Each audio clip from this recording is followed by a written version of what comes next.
one of the things about a network and client business and your employees is that it's always a two-way street, right? You need to be giving as much as you're getting. Welcome to All Hands by Lattice, where we believe that people strategy is business strategy. I'm your host, Katelin Holloway. For the last decade, I've been a people and culture executive at some of the internet's most beloved startups. But my fascination with building true people-first cultures started many, many years ago. From film to tech, and a few interesting layovers in between, the one common denominator remains. I am most passionate about enabling people through belonging to create beautiful, innovative products. On All Hands, I talk with CEOs and other C-level leaders about how being a people-first company is a strategic advantage. Join us while we chat with these top leaders about how a people-first approach isn't just good for people, it's good for business too. Today on All Hands, we're chatting with the president of creative agency Berlin Cameron and my current people-first leader crush, Jen DaSilva. Jen has been a leader in the advertising industry for over 20 years, bringing some of the most beloved brands into our homes and into our hearts. Now, Jen and I met a few years back at the Cannes Lion Festival in the south of France. And yes, you heard me correctly. I have friends, and once upon a time, we used to travel together to super bougie places and drink rosé at fancy advertising parties. I was lucky enough to be invited to speak on a panel with Jen about parenthood at work. We shared some tears on stage, and then in January of what is turning out to be the shittiest year yet, I officially asked Jen to be my mentor. So listen up, people. It exists, and even when you get to be my ripe old age, it's still okay to ask for people for support and to ask people that you admire for some wise words of wisdom every now and again. So let me tell you a little bit more about Jen.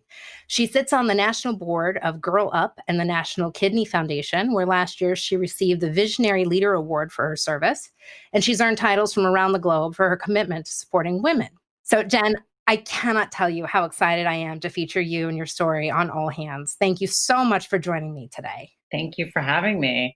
You know, I got to know you personally outside of a formal business sense. And so it's always fun to dig up a little bit more about people you admire. And reading about your past and your journey got me all excited all over again. So actually, do you want to tell us a little bit more about yourself outside of the things that I just mentioned, which is a lot? Yeah, I actually grew up where you're living now in the Bay Area as an only child. And that was really foundational to kind of what's built me today and gotten me to where I am. I grew up in Los Gatos.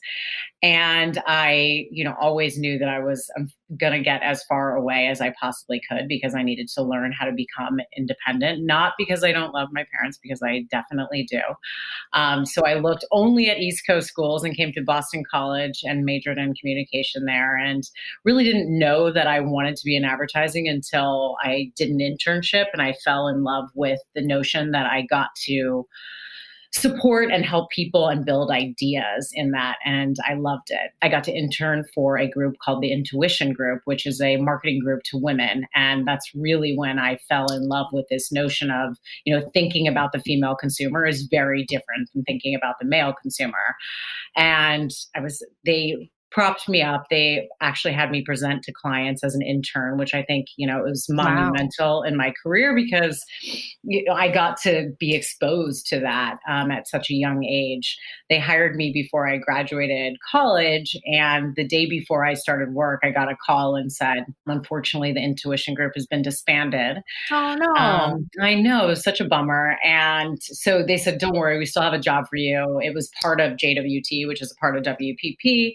So I joined JWT and got to work on Warner Lambert packaged goods, which was really great experience. But unfortunately, I always, wanted to do that marketing to women, and I didn't make my way back there until I'd say about 5 years ago. And that's really been what has brought the passion to founding Girl Brands Do It Better, my division that works with female founders. It's brought a lot of thinking in terms of, female leadership, how to be as much as we can, think about that, being a working mom, and how to, the bad word and all of this, balance as much as we can, which is impossible.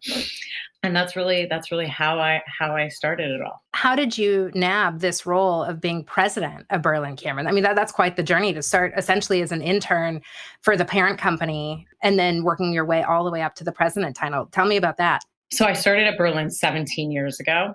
And Wow. yeah, as an account supervisor working on Coca-Cola, I had worked at an agency that was working on British Airways, which was amazing. And unfortunately, 9/11 happened. And I still Mhm. stayed there, but the work was mostly done out of the UK. So it was no longer as interesting as it was. So I shifted over to Berlin Cameron and I really loved it. It was a great time to be a part of it, but actually also a really hard time. As I look back on it now, it was definitely a boys club. I Mhm. definitely wasn't I didn't take a leadership role. I was more of a supporter. And I think like one of the things that I always try to pass along now to junior people is the development of your own story and how essential that is to your own relationships. And no one told me that at a Yeah. young age, and I thought, well, my job is to sell the creative, to support everyone, to make sure that everyone's at the meeting, that all the clients are happy. And I was never really thinking about how I fit into that equation. Right. And as you become more senior, you have to lead that equation and people have to trust you. And they have to, in order to trust you, they have to know a little bit about you and know your story. And Right. I saw a bunch of different leaders go through Berlin Cameron, and some of them I learned great things from, and some of them I learned what not to do. And I think finally they were like, "Oh, well, Jen's been here and kind of doing this role in the background for a while Right. now." Yeah. So maybe we should let her try. And, really, it was a hard time for the agency. We actually, we had like one core piece of business. And, my job was really to figure out a way to make us relevant again. And it was really Wow. scary. And to be honest, I was very afraid. It was also the time that I was starting to make a family. So that was complicated in and of itself. And I think, one of the reasons why I took the leap to supporting female leaders and female founders was to build work for the agency, and really start. I Right. didn't think about it at the time as like, oh, I'm going to help female founders. It's just that all of a sudden one female founder led to another female founder, which led to another one.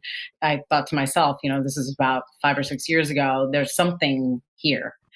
And, I'm building something special here.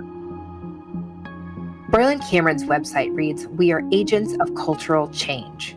Putting up messaging on your website is one thing. Actually following through with action is another. Not only does this matter to your employees, but consumers are increasingly aware of how brands are showing up for them. I think that creating change can come from so many different types of walks, but consumers are looking for brands to create change. And actually, right now, more than ever, right? That is not just about that thank you message or a message of like, we're with you. It's about what are you doing for consumers right now when we're in this very difficult time. And I just saw an ad from Frito-Lay that was talking about their commitment and how much they're giving back and exactly what they're doing.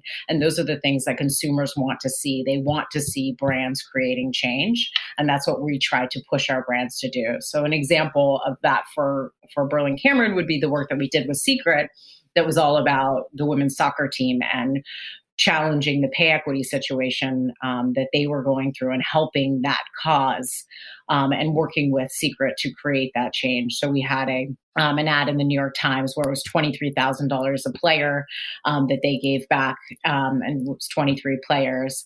I mean, it was only one small step, but it Right. was, a big step for the brand. That's amazing. I do think, to your point, impact matters. Integrity matters, Hmm. whether it's the brand that you are selling or supporting from an advertising perspective, but also the brands that people are wanting to go work for and Hmm. work with. And I think that we are living through a very interesting time right now with COVID. How are you showing up as an employer? How are you showing up as a brand? I think that the definition between those two is becoming blurrier each and every day. Hmm. So it's really, really cool to hear that Berlin Cameron has always thought and felt that way and has led. It feels like very values first. Yeah, exactly. And I think with the COVID thing, it doesn't have to be committing to this monumental sum. It could just be how are you creating change for your consumer to make it a safer place to go right now, if it's necessary? How are you creating a contactless delivery system? Those kinds of things, and in informing your customer how you've adapted to this incredibly hard time. And if you're giving back and donating, if you can, then great. But I think people want to hear from you in what you're doing to actually make people's lives maybe easier and safer.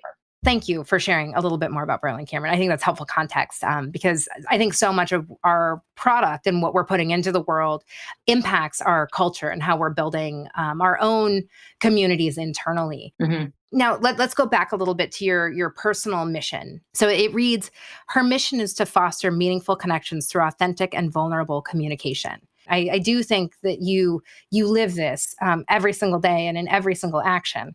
And I'm curious because outside looking in, this personal mission statement around connecting people through authentic, vulnerable communication, I feel that in Berlin Cameron's work. I feel that, and I feel the alignment. And I know that you have grown up there, but how do you feel Berlin Cameron's adoption of your personal mission or your value set has changed the business? Definitely a lot. But this is also something that I've come into.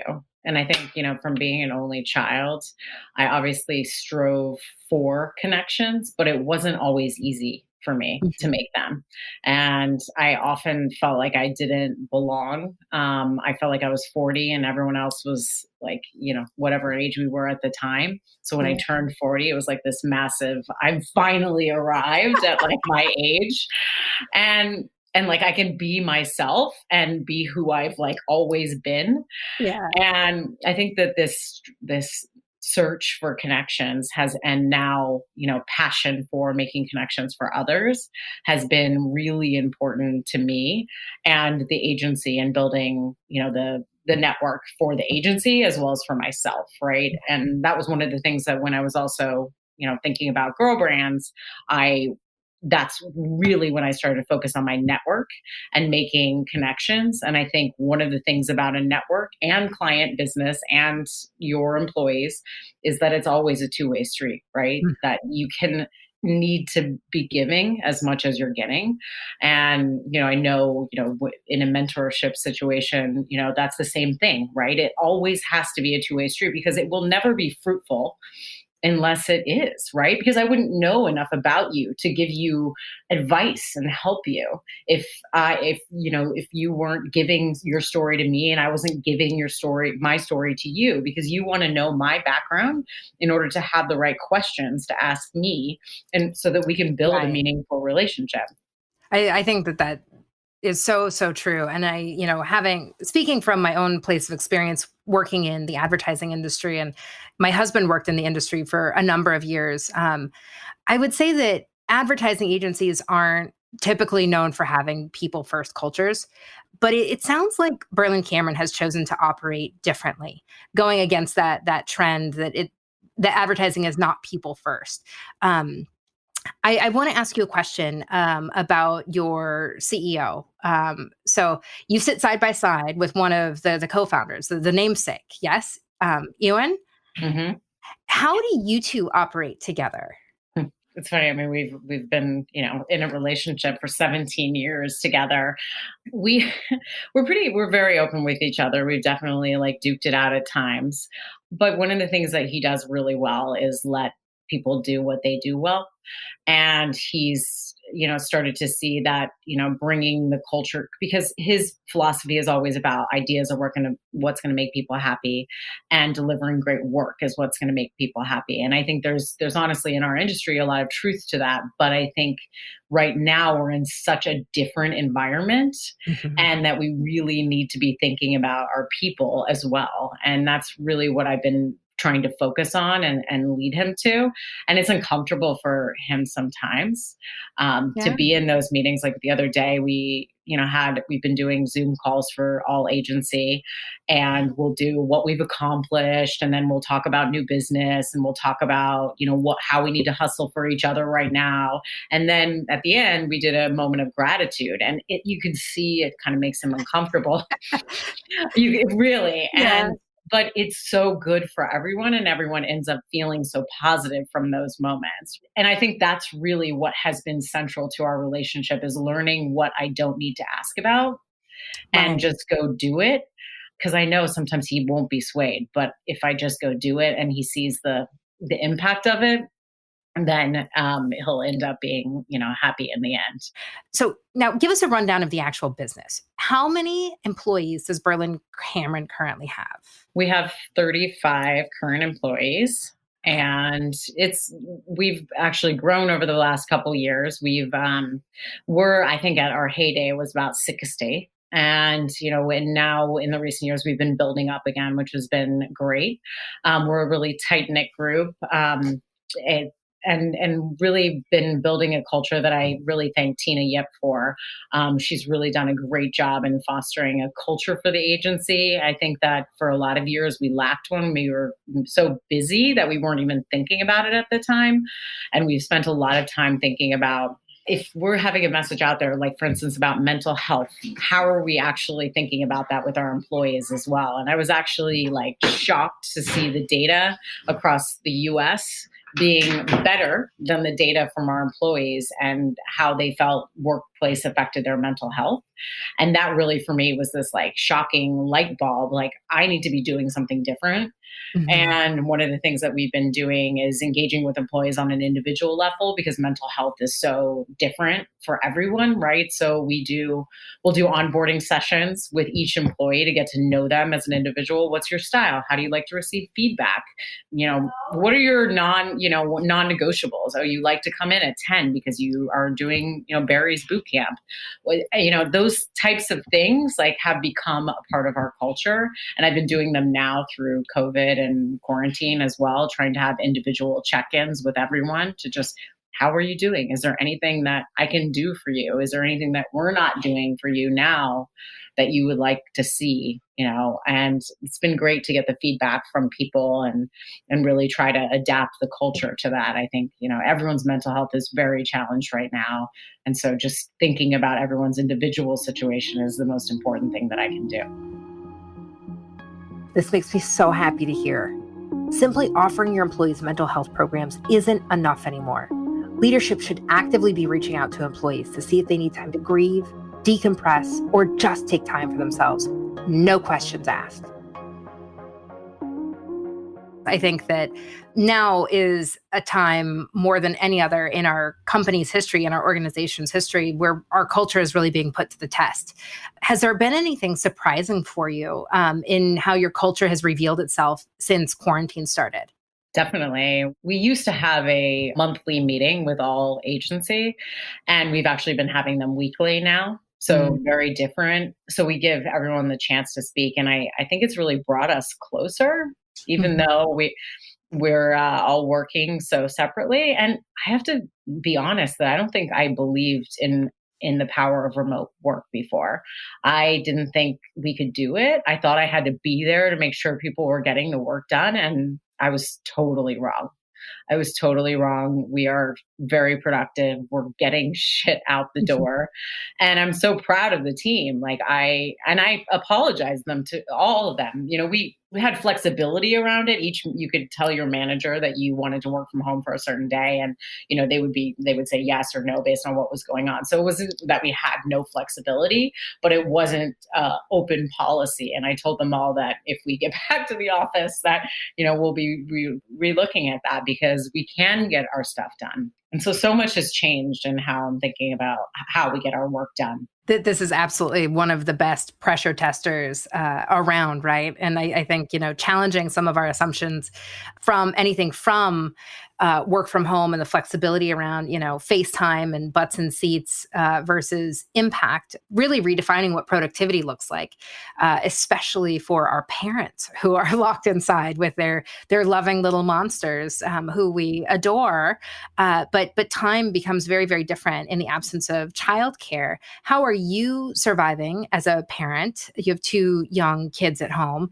And how are you supporting the parents in the Berlin Cameron family? Everyone has very different situations. So, I'm trying to hear them out in their situations, and, adapt to each individual. Again, my own, oh my God, it's so hard.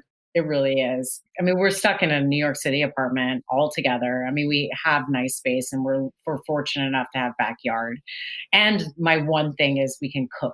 Like, thank God we can cook because, I get to eat what I want to eat. I know that I'm going to make myself a good meal. I have something to look forward to, but it's hard to manage it all. I mean, I find that the cleaning is like the worst part. Oh, It's incessant. it's incessant. Seriously, the crumbs that these kids create, and I like try to get them to sweep, but these coworkers are very difficult. So Truer words have never been spoken. I feel you on that one very much. We talked a little bit about what things are going to look like for Berlin Cameron and for you leading that team on the back end of COVID in this world where we don't really know what the workplace is going to look like. You talked a little bit about thinking about revisiting some policies around remote or flexible work. mhm. Is there anything else that has come up for you as a community through this that you're like, oh, this is some good stuff? Like, I would love to keep this or retain this on the back end. Is there anything else that has surprised you? Yeah, I definitely think the remote work would be huge. I think meetings with clients will change. So traveling to clients, I don't think we'll be doing that as much, but I think insisting on this type of format because I think actually relationships were becoming colder before COVID. We were doing a lot of conference calls and we weren't doing a lot of in person still with the clients, but now we've become to like where we expect this video conference as the norm. And I was just thinking about it today, actually, when thinking about how awkward would it have been like 3 weeks ago to have like a video chat with you. But now if I don't have a video chat, it's kind of awkward. And that where when somebody accidentally FaceTimed you before Right. this, and it was like, oh, why are they FaceTiming me? Yeah. And now it's like, well, of course they're FaceTiming me because that's how we communicate. And so I think Totally. that will bring us closer in the end because we were starting to like have rules around travel and meeting each other in person anyway, not because of COVID, but because of money and things. And Right. now we'll be forced to see each other again, maybe through a computer, and at least it's better than just a phone call where we were badly multitasking. So through this time in quarantine, have any of your values really stood out to you or demonstrated like, oh, right, this is who we are and this is something that we can live by or manage the situation through? One of our values, because we're a more boutique agency within the WPP family, has always been about collaboration. And more than ever, I've seen us collaborating with different teams within WPP and even teams that we never met before this. And, we've done it well. And we figured out a way to work together to get to get the client with great work and the client's happy. So I think that for us is something that I'm really excited about. And how many people are in the global WPP under that umbrella? I think there's 300,000 employees. Yeah, I think it that's ain't right. small. No, it's a huge company, and there's many different agencies, and some that you collaborate better than with others. It's always about finding a skill set that you don't have, but actually what we've been collaborating on more recently is actually combining the similar skill sets, which I find to be more difficult collaborating than when, you're adding media to the equation of creativity. And of course, they're doing media and you're doing creativity, but being able to have a good working relationship with people who are doing the same thing and being able to build on each other and developing relationships through it is what I've seen us really do well at. Again, I only ask because I know the agency world just operates so much differently than the tech world. Thinking forward to the new normal on the backside of quarantine, how is people strategy a strategic advantage for Berlin Cameron? People are everything that we have, right? Or people are the ones who are delivering the ideas. And if you don't, they need to be the first person that you're thinking about. And I don't think that we've always been that way. And I hope to continually get better at that. And it's something that I'm constantly striving to work at because I haven't always been that way either. I've been about clients first, and I'm really good at that. And I've shifted that over the years and when I've become the leader of the agency. And I think, I'm seeing more and more the importance of that every day. It's been ages since I've worked in advertising. And to be frank, my time working at an agency is kind of the reason I had a quarter-life crisis. Did a 180 and changed my career for the first of many, many times. But meeting Jen has given me the confidence that the advertising world has the ability to shift. I really do think that Jen and Berlin Cameron are changing the way companies and agencies operate by putting people first. Okay, are you ready for the rapid fire questions? I hope so. Okay, I'm going to hit them, and then you just answer them as quickly as you can. Don't overthink it. There are no wrong answers. Except for one, there's a wrong answer. Is a hot dog a sandwich? No. Zoom or phone call? Zoom. Favorite quarantine recipe? Oh, I just made a new one the other day, this French toast from a friend, actually a coworker, Lori, and it was amazingly delicious. And you do it the night before, and then you just stick it in the oven in the morning. And the kids were like, that I got hugs. I got like all this extra love. And so even though I only had like a teeny little piece of it, it was amazing. You know what, I'm not going to lie. I saw photos of this on Instagram. Yeah, so good. I was going to hit you up for the recipe. So good. I'm glad that you said that one. So I said that those were the rapid fire questions, but I actually have 3 more that are a little rapid fire, but a little deeper. Company culture. Do you prefer family or sports team? Family. Okay. Family watching sports, though, the combined. So. I take a combined method too. What is your favorite interview question and why? I always like to just have them tell me their story. And I think that that's such an essential thing to try to get to know them from a very early stage. So tell me a little bit about yourself.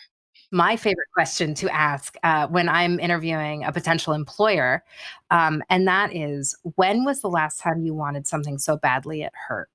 I think now, like getting outside, like your body actually does hurt. I don't think we're like thinking of it that way because we need to deal with it, but now. Well, Jen, I cannot tell you what an absolute privilege and honor this has been. Thank you so much for sharing your wisdom with our audience. Thank you so much for leading your team in the way that you are. I will thank you on behalf of them. And then please just keep leading with your head and with your heart. And we are so excited to see how Berlin Cameron continues to grow and thrive under your leadership. And to you, the listener, thank you so much for joining me on this week's episode of All Hands, brought to you by Lattice. I'm your host, Katelin Holloway. This episode was produced by Pod People, Rachel King, Eliza Lambert, and Samantha Gatzik. Special thanks to Annette Cardwell. Learn more about how Lattice can help your business stay people-focused at lattice.com or find us on Twitter at LatticeHQ. Don't forget to subscribe to All Hands wherever you get your podcasts. Join us next time.